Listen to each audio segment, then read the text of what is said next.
नमस्कार दोस्तों, आज मैं जो आपको कहानी सुनाने जा रहा हूँ उसका शीर्षक है कि ईश्वर की दया पर संदेह क्यों।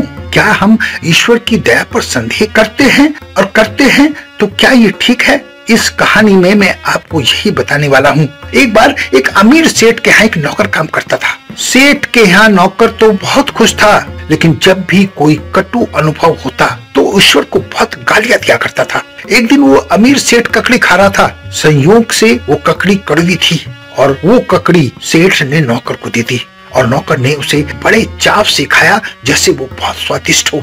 नौकर बोला, आप मेरे मालिक हैं, रोज ही मुझे स्वादिष्ट भोजन प्रदान करते हैं। अगर एक दिन आपने कड़वी ककड़ी दे भी दी तो इसमें हर्ज क्या है?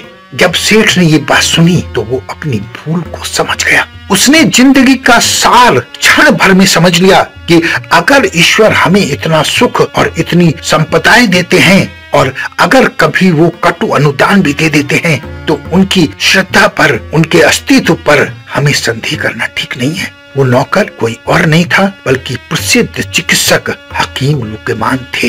हकीम लुकेमान का नाम आपने सुना होगा। उनके पास हर मर्ज की दवा थी, इसलिए एक कहानी भी प्रचलित है, एक कथा, एक कहावत भी प्रचलित है कि इस चीज का इलाज तो हकीम लुकेमान के पास भी नहीं है।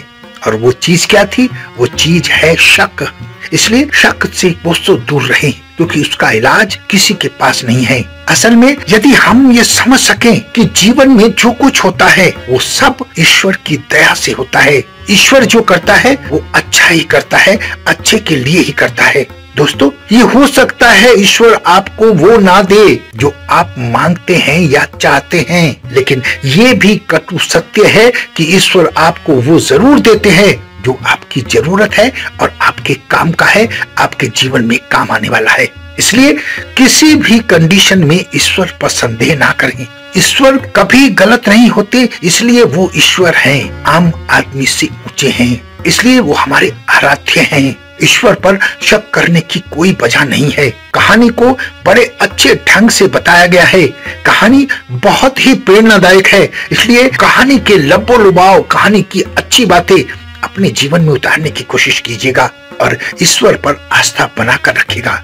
ऐसा कोई कारण नहीं है कि आप ईश्वर पर संदेह करें या उनकी दया के प्रति कभी भी दयालु न रहें। दुनिया में अगर सबसे बड़ी कोई पूजा है तो हर वक्त, हर क्षण, हर सांस में ईश्वर को धन्यवाद देते रहें। यही पूजा है, यही सबसे बड़ी प्रार्थना है। आशा है आप भी ऐसा करेंगे, और ऐसा करेंगे तो मेरा विश्वास है कि आपको ईश्वर से जुड़ने में मदद मिलेगी और ईश्वर आपको वो सब प्रदान करेंगे जो आपके लिए जरूरी है। कहानी अच्छी लगे तो दूसरों को शेयर करना न भूलें। अपना बहुत ध्यान रखें, हंसते रहें, मुस्कुराते रहें, खुश रहें। धन्यवाद।